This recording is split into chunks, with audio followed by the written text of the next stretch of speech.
All right, good evening, everybody. Welcome to One Nation, a Sports Soccer Magazine Extra. I am your host, Kirk DeMars, and thank you for joining us on the program tonight. It is Monday, July 8th. I hope you guys had a great 4th of July weekend. We're able to spend some time with family, eat some hamburgers, some hot dogs, go to some parades, shoot off some fireworks. Hopefully, you were safe. I got to hang out with our grandkids and daughter and son in law in Colorado, and it was just a nice getaway, and I had a lot of fun just watching the kids be able to do fireworks and stuff like that. So anyway, back at it, and we're ready for an awesome interview tonight with Hope Wolfe from Linn. She was a former Linn Wildcat, and wait till you hear her story. I know you've seen it in Sports Soccer Magazine, and I'll just pull that up here real quick with her. It's always hard for me to figure out the opposite direction on this, but uh, great pictures. And as you can see on the track there, she has all sorts of medals and awards and stuff like that all down around her. I mean, she had to bring that stuff in big tubs. And so when we're talking about she's very talented and has done a lot of things, we are not stretching that a bit. And so without further ado, I want to go ahead and bring on, and if you don't know her, introduce to you tonight, Hope Wolfe. Hey, Hope, how are you doing? Hi, I'm doing good. Well, good, good. We are really happy to have you on the program tonight. I know you are busy. You have something else going on tonight at 7. Why don't you tell everybody what you got going on tonight at 7? Well, we have our mandatory 4-H meeting before our county fair this week. So I'm showing a bacon at the fair, and everybody who's showing something has to be at the meeting. So Okay, so the question is it a live bacon or is it bacon that's already been processed? bacon that's been processed. Okay, okay, just checking, make sure. All right. Well, thank you for taking your time today to come on and join us. First of all, uh, when we went out and did your photo shoot, and you were in the May June issue of Sports Soccer, we had an enjoyable time with you, and but you had a lot of stuff that you had to carry and bring in with all those medals and everything. Tell us about that. I mean, wow. Yeah, I wasn't even planning to bring any of that, but my mom came with it because she likes to show people, but I like to be a little bit more humble than that. So, um, That's all right. yeah, all those things, make, are great memories, so I like to look at them, but t tells a story for sure. Well, there was a lot to look at, that's for sure, and that very good. And I would say that yes, I we recognize that you are a humble young lady, and but that's what moms do. They like to show off the stuff that their kids have done, and so there was nothing wrong with that at all. Why don't you start by telling us you've graduated and what have you been doing with your time right now? Yeah, so graduating was a great experience. I graduated valedictorian, top of my class. So that was a really good opportunity to have a speech and to give that in front of everybody. And then now I've had a lot of trips this summer so far, and and I'm also coaching gymnastics. So Okay, we will definitely get into that part here in a little bit, but what I mean, you said you've been traveling a little bit. Where you been going?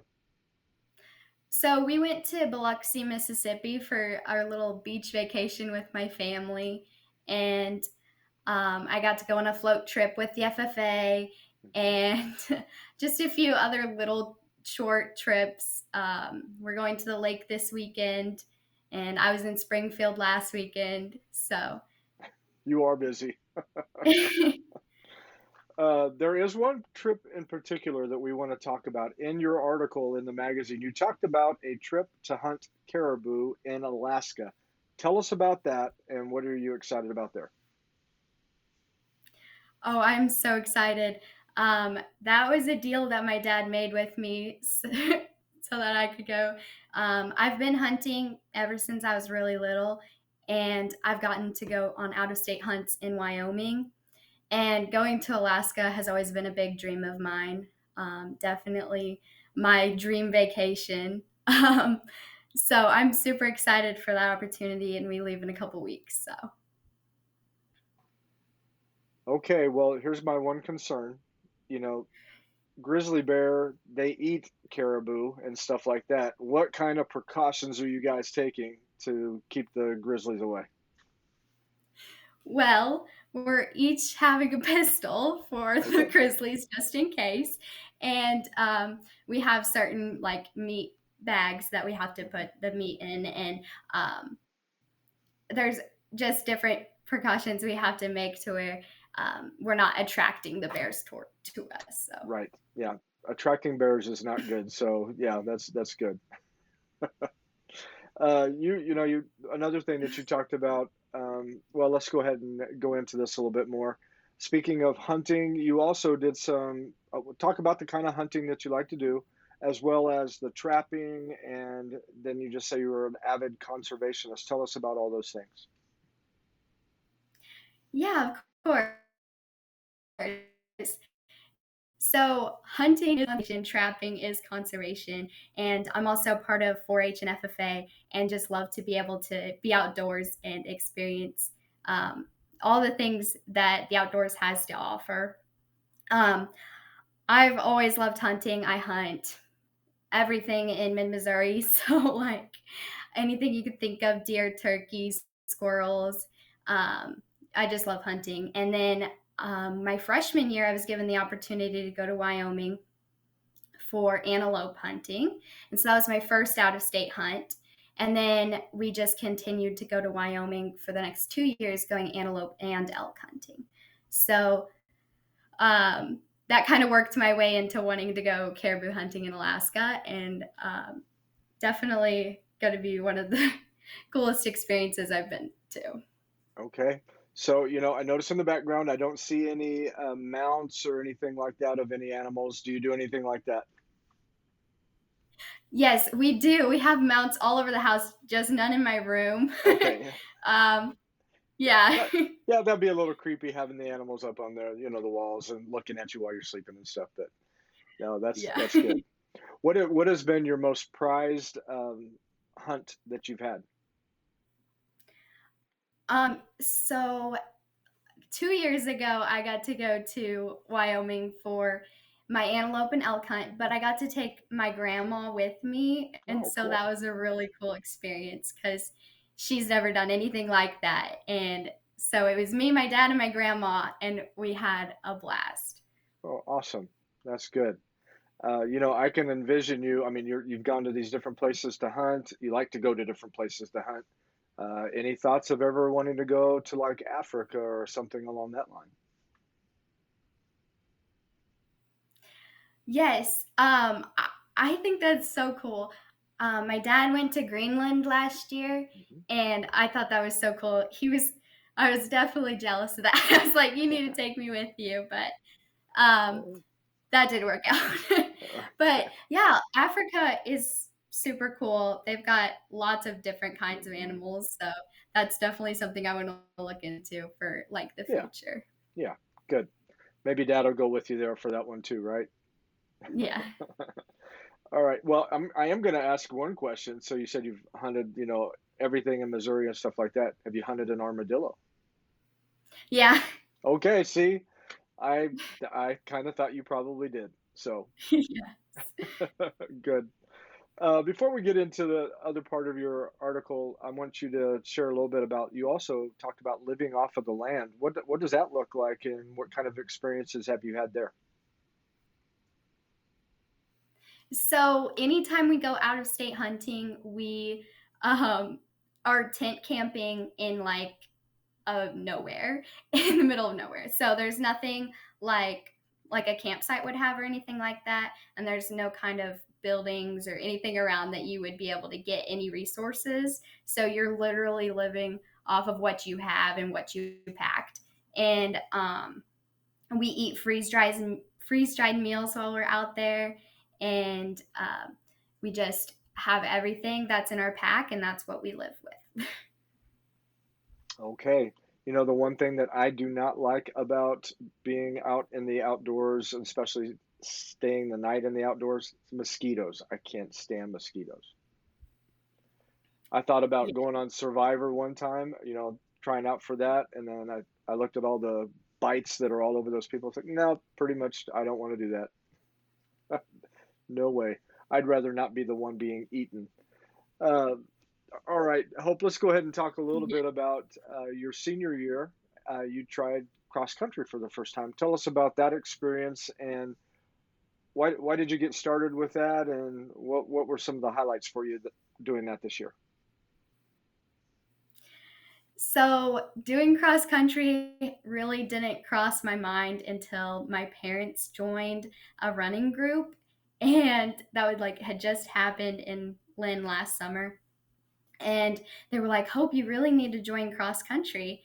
And I was so hesitant and really, really didn't want to run long distance because I am a short distance runner. And that just didn't seem like something that would be really fun, I guess. And I'm really glad that I actually did take the opportunity to do cross country. Hmm.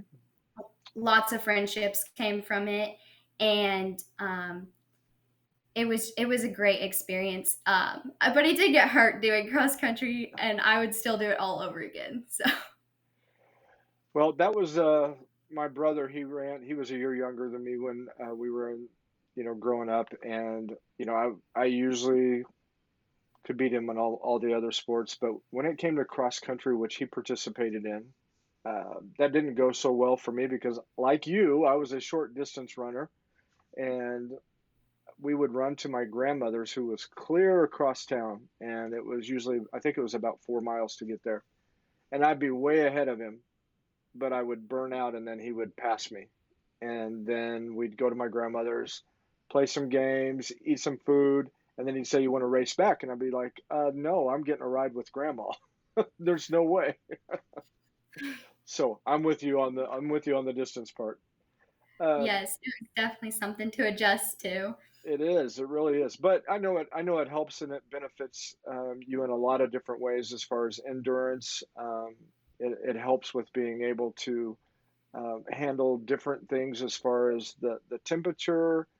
Different. You'd use completely different muscles, and again, strengthening. Those types of muscles are good for other sports and things too.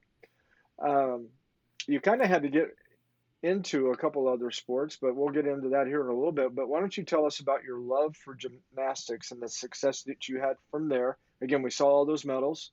When did you get started with that, and what were the highlights of being in gymnastics?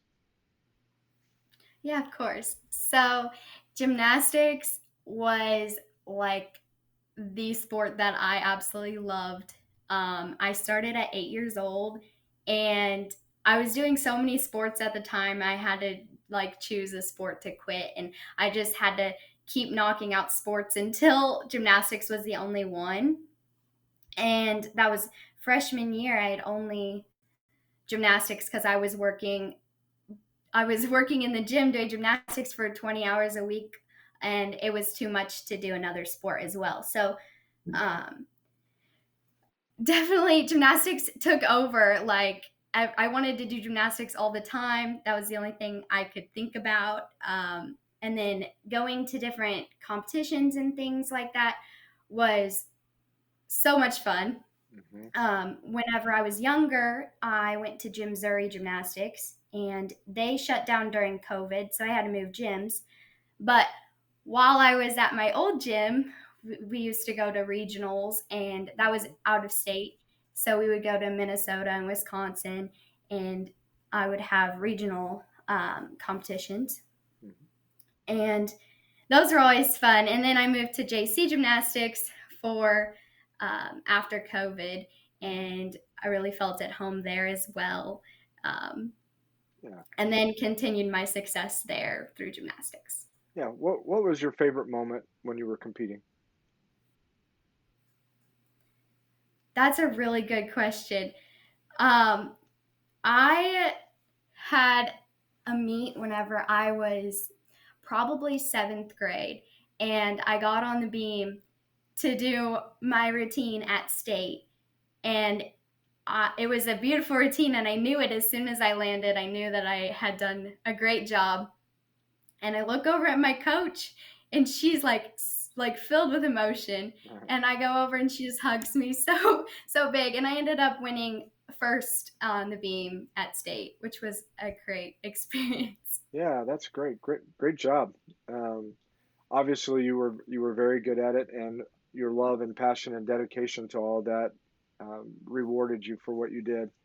Um, with that, though, I mean, I think you had said that you had competed for 8 years, but then you Yes. had a tragic accident. Why don't you talk about that and how that affected your career? Yes. So I fell on October 27th of 2022, and it was definitely really hard. I ended up having my third concussion, and I had strained like all the muscles in my neck. I couldn't turn my head, and I had a lot of doctors that were able to help me through that time. I had so much support from other people. I wasn't able to drive or no, stop, please go. I wasn't able to drive or do anything. So I had to have a lot of support from my family, from my friends, everyone. It was definitely really hard mentally to overcome that, I guess. And I was ended up being in rehab for my concussion Mhm. for 4 months. Wow. And then after my 4 months, I went back to the neurologist, and they told me that I could never do gymnastics again. And that was really like shocking to me. I was like, Yeah. "Oh, I'm going to come out of this injury and I'm going to come back stronger than ever. Like I'm so excited to just get back to the gym, like keep working out." And they're like, "You have way too high of a risk at getting another concussion." That was as bad as that one. Hmm. And they were like, "You've had 3 concussions in 3 years, and it just keeps happening, so you can't do it anymore." Yeah. And that was so hard. Well, So sure. Absolutely. So, I mean, how did you deal with that then? Because here this was the thing that you loved doing, and then all of a sudden it was kind of take away. How did you deal with that? yes, so I was lucky enough to have like all the support in the world. I like can't even express enough how thankful I am for everyone. But one of the things that really helped move me through is that actually the next week after I had been cleared for like certain like running activities, I was cleared for certain things, but not gymnastics. After my neurology appointment, a week after, track season had started. And my mom and dad had talked to me about it, and we decided that I would join track Hmm. and just run because I wasn't cleared for any field events or Hmm. anything, because of that high risk. Right. Um, and so I was able to take that and move it to track, and I had to fill a void of those 20 hours. I had to fill my time with things that I really enjoyed other than Hmm. gymnastics. Um, and then I was given the opportunity to coach. Yeah. So Let's my tell us about that. my coach had reached out, yes, and Yeah. he said that he would love for me to come coach as a coach at JC Gymnastics, and that really changed my life. Yeah. Uh, Obviously, not replacing what you were doing, but it probably helped you just to still be a part of that and to share what you knew with some of the other athletes and helping them to grow and be able to get better at their craft. So and that was at JC Gymnastics that you did that. And I think I heard you're still doing that now, right? Are you still doing some coaching? Yes, Okay.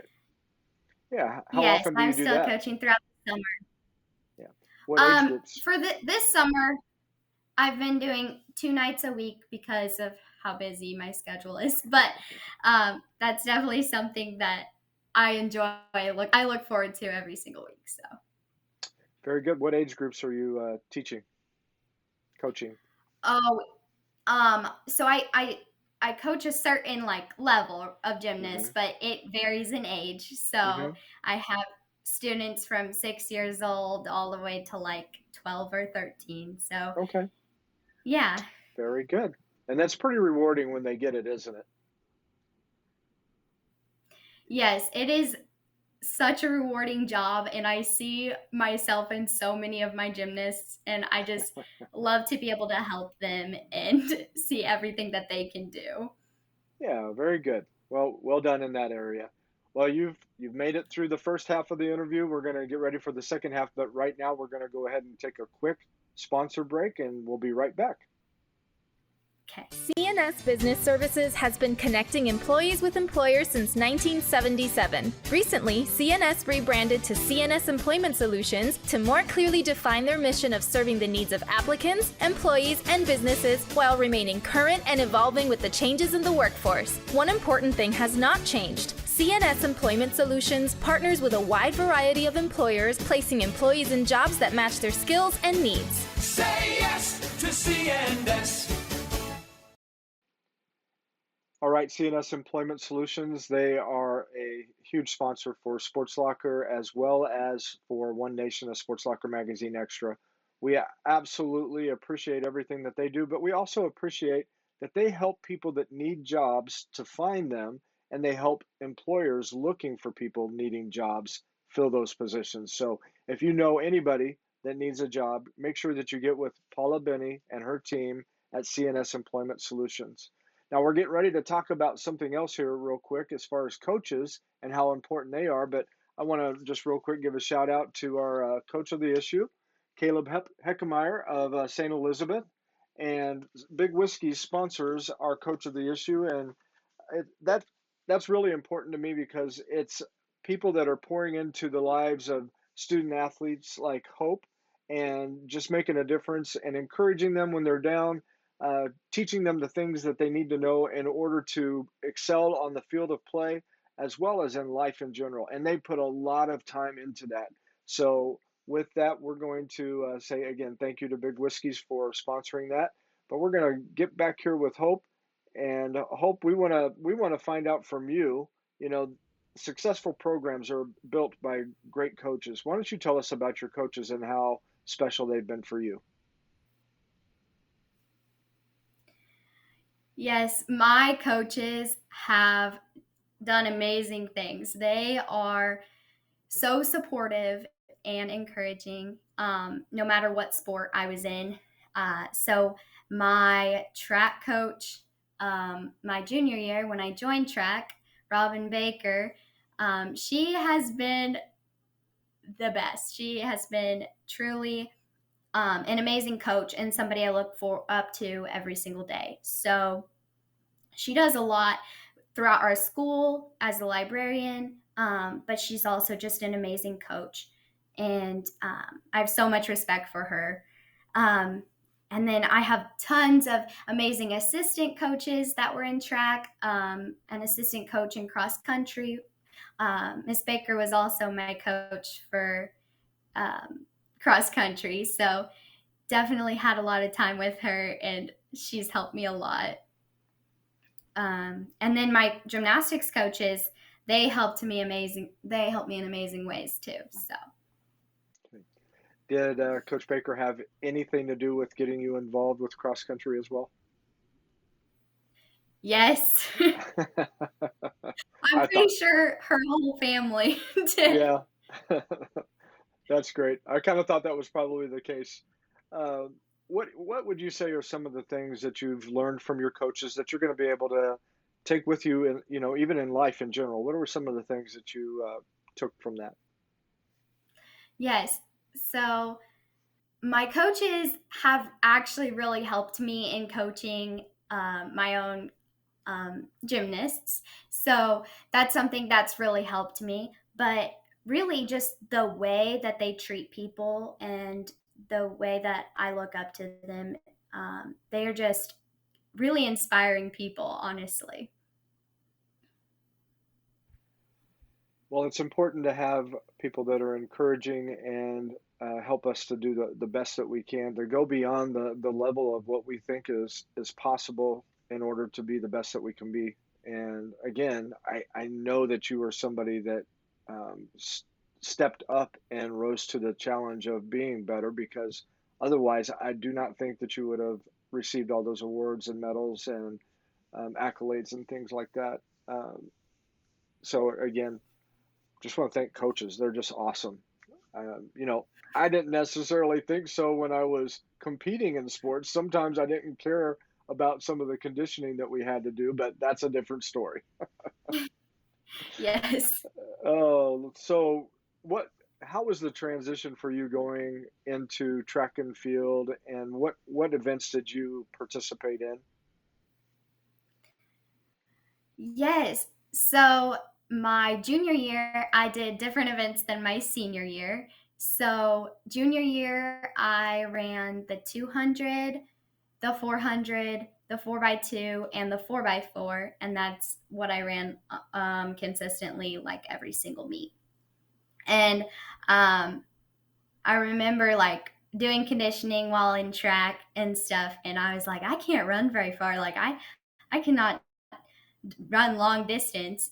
And then there I was joining cross country. And then after cross country for my senior year, um, I was dealing with a stress fracture.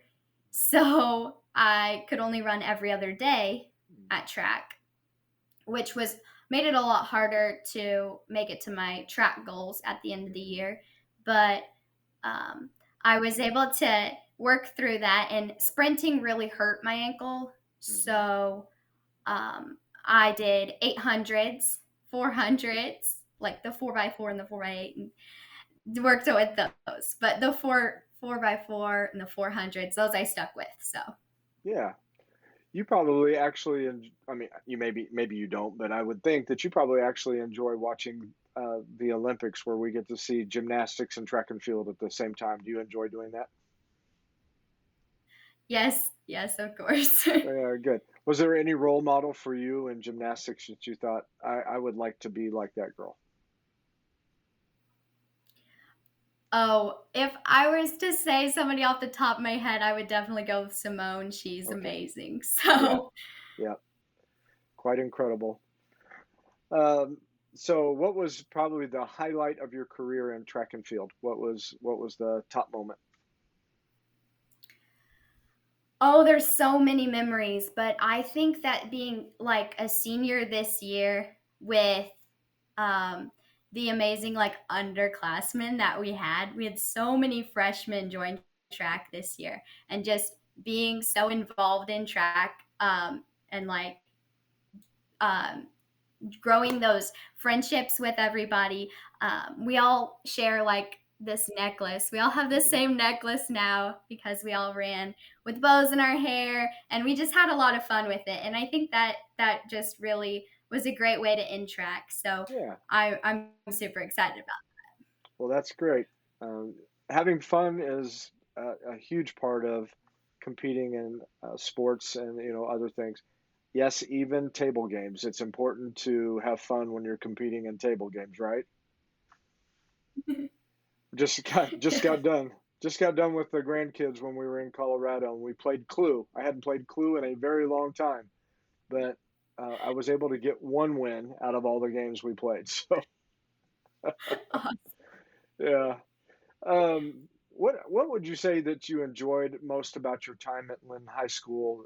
Just your education and camaraderie with your fellow student athletes, students. What did you enjoy about that experience? So being at Lynn High School has been amazing because of the friendships that I have there. Um, a lot of my friends are underclassmen, so I've left them, you know, and um, I'm really had some good connections with some of the teachers. And being in a small school, you can build those closer connections, and they helped me throughout my education. So I'm super grateful for all of them, and our counselor at Lynn High School. She always did a lot for me, and just all the people are really close and super nice. So That's great.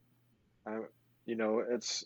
you think about those things. I'm not going to tell you how many, um, what do you call it, class reunions. I can't tell you which one I'm coming up on. I'm just not going to, because that dates me way too much. Um, but you think back about those relationships that you had with people, friends that you had, and sadly, we move on, and we don't communicate with people as much as obviously we did when we were in high school. We all go our different directions, but you think fondly back on some of those times, and I'm sure you're going to have a lot of those great memories that you had at Linn High School. So, all right. Speaking of that, Yes. what's next? What's the next step? What are you going to be doing after the summer's over? Yes. So I actually didn't decide until like last week what I was gonna do, if I'm Okay. being honest. So I'm going to Truman State Okay. University, and I'm going to major in exercise science on the pre-med track. Hmm. I want to be a sports medicine doctor. I know Yeah. that my sports medicine doctor helped me so much throughout my whole athletic Hmm. career because of being injured so many times. And I really think that that will help me with my passion in Hmm. sports and with helping people. Good. You have any other things that you're going to be involved in extracurricularly, or are you just going to be focusing on your education? Yeah, that's a really good question. I was involved in over 10 clubs in high school and like president of 3 of them. And so moving to a college and not really knowing what I'm going to do is Yeah. kind of been stressful for me. But I'm not really sure, but I know that Sure. there's clubs out there that I will want to join.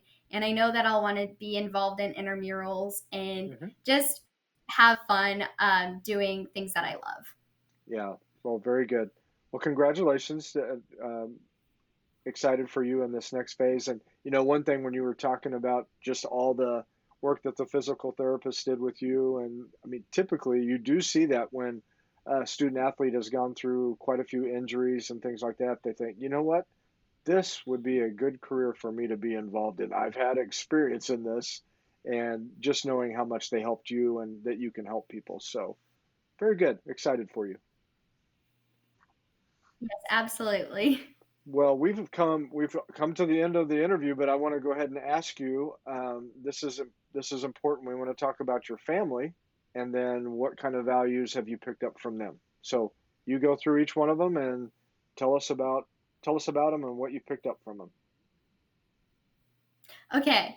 So I know that going through like all the sports that I've gone through, my parents have been like very supportive. My grandparents have been so supportive. My grandma and grandpa actually live in Lynn. So being able to do track and cross country is something that they were actually able to come out and support me, which was so cool. My grandpa always told me to do the best that you can, and that's all you can do. And so I'll always take that with me wherever I go because my grandpa is a huge role model as well as my grandma, and they've done a lot for me academically and athletically. And um, I could not be more appreciative of the support that they give me. And then my parents, they encouraged me to do all this. I wouldn't be where I am today without without my parents' support and all the doctor's appointments that they've taken me to make sure that I'm healthy and safe. Um, and everything that they've done has also led me to where I am today. I've taken from my parents that I will always have my faith and that I can lean on my faith anytime I'm struggling. Mhm. So that's something that is really important to me. And then I have 3 brothers. Okay. And so my brothers were like, love to be part of the track team. They weren't part of the track team because they're 6 and 2. And then I have an older brother who lives in Kansas. Okay. So but my little brothers, they loved supporting me as well. Most of the time, except for the long drives. But Yeah. yeah, I'm sure they'll grow up to do many sports because of how involved they were with my athletic career. Yeah. That's good. So your brother lives in Kansas. What part of Kansas? He lives near Kansas City. He actually just moved there because he was living in Chicago for his job. So, Okay, good. I'm actually from Salina, Kansas, which is out in the center of the state, and everybody always tells me, we live in Missouri. Missouri people don't like Kansas people, and so I, of course, heard that all the time. But and then everybody always complains about the horrible driving across the state of Kansas. Yes, it's flat. I know that. yeah, I get it, and it's out in the middle of nowhere, and it's long, but yes. you know, I liked it growing up there, but I do love Missouri and love being here.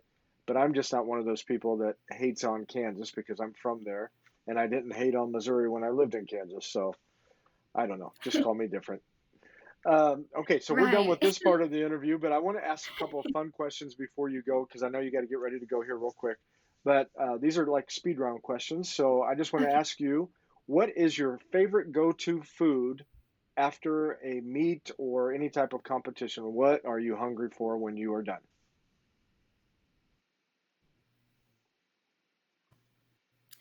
Oh, that question. We used to have like pasta dinners before every meet, and then after the meet, I'd usually go to Culver's. So we'd go to Culver's and we'd eat a kids meal from there because their kids meals come with the ice cream, and we love Okay, Culver's ice cream. So that's great. The kids' meal with you got to have the ice cream. I understand that. All right. Um, yes. Now that wouldn't work for my oldest grandson. He's 13 and he's like 6'1" already. I can't believe how tall he is. But that kid, if we go to say a Culver's, he's wanting the triple cheeseburger or whatever that thing is. That's the largest one. So a kid's meal wouldn't work for him. Yeah. Now, if you've traveled a lot, if there's any place in the world you would like to go, where would that be and why? So my dream place has always been Alaska. I've always told people Alaska's the dream. That's where I want to live someday. I would always tell people that. But now I'm thinking after Alaska, maybe I'll go visit Hawaii. So Okay. Yeah, very good. Two good spots to go to. Um, okay, now we're going to get serious here. As far as chores, what is the chore that you cannot stand doing around the house? dishes. Dishes. I, Okay. I hate doing the dishes. Okay. Now, this is going to tell a little bit about you on that. So, do you use a dishwasher or do you have to do them by hand? So we do both. My Okay. parents have me wash the dishes and then put them in the dishwasher. So Okay. So I'm not really now sure why that is. I understand why now. Okay, I get you. What last thing would you like to say to people from the Lynn community on how they've supported you? Oh, of course. So there is so much support coming from Lynn, from my Lynn community. All of my underclassmen, I know that they are going so far. Like, I'm so sad that I have to like miss out on that opportunity, I guess, to watch them. Um, Throughout track being so far away in college. So I'm really excited to hear everything that they can accomplish next year because I know that they're going far places. Yeah. Well, you're going to go far places too. So, again, well done on everything that you've done. Way to rise up above the challenge of overcoming injury and for being top student at Lynn High School, as well as all those other things that you were involved in. So, it's been an honor to visit with you tonight, and I hope you do well at the fair with the bacon. And if you will hold on here with me for just a second, I'll go ahead and close out the program and then I'll visit with you really quick right afterwards. Okay. Okay. All right. Thanks for joining us. All right, everybody. That was a fun interview with Hope Wolfe, a former Linn Wildcat who is now heading to Truman State. But before that, she's getting to go live out a dream caribou hunting in Alaska. So we wish her well on that. And I know she's going to have an absolute blast with her dad as she goes on that trip. Thank you guys so much for joining us tonight on One Nation of Sports Soccer Magazine Extra. Next week, we have one of our writers is going to be on the program, Laura Bax, who is an adventurist, and you're going to get to hear some of the things that she's been doing this summer. You've been able to read about her articles in Sports Soccer and all the different things that she does, as well as the next article coming out in the July-August issue. I don't want to spoil that for you. We'll talk a little bit about that next week. But again, thanks for joining us tonight.